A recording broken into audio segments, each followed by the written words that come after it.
Көріп отырсыздар, Қазақстан халқы наурызда барлық өңірлерде жаппай тойлап жатыр. Тек елорданың өзінде мерекеге орай 100-ден астам шара ұйымдастырылады екен.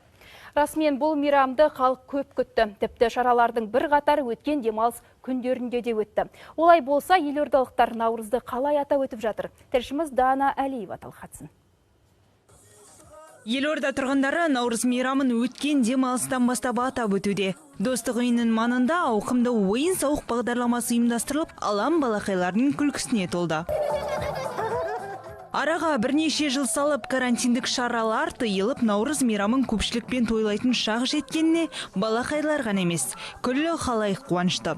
Бұл күнді барлығы сағынған анық. Ер азаматтар тартысты додаға, ал қыз-келіншектер қолөнер бойынша шеберлік сабақтарына қуана қатысты.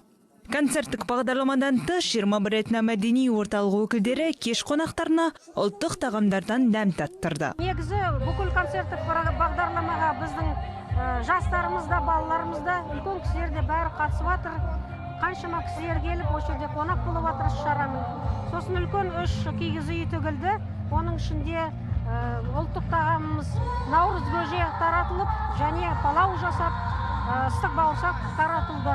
Ауа райы қолайсыздығына қарамастан, елордалық еріктілер де жағалаудың бойында наурыз фест концерттік бағдарламасын ұйымдастырды. Беймен байқаудан бөлек жастар қала тұрғындарына ыстық бауырсақ пен шай таратты. Осы шаралардың арқасында қалада мерекелік көңіл күй сезіледі. Тіпті мереке құрметіне орай елордада ауыл шаруашылық жәрмеңкесі де өтуде.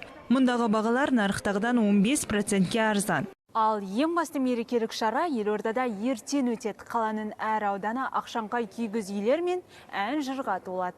Олай болса, ұлттық мейрамымызды ұлықтап, ойындарды ойнап, тағамдардан ауыз тию мүмкіндігінен қапы қалмаңыздар. Дана Әлиева, Диас Ковламбаев, Нұрлан Малгердинов, қорытынды жаңалықтар.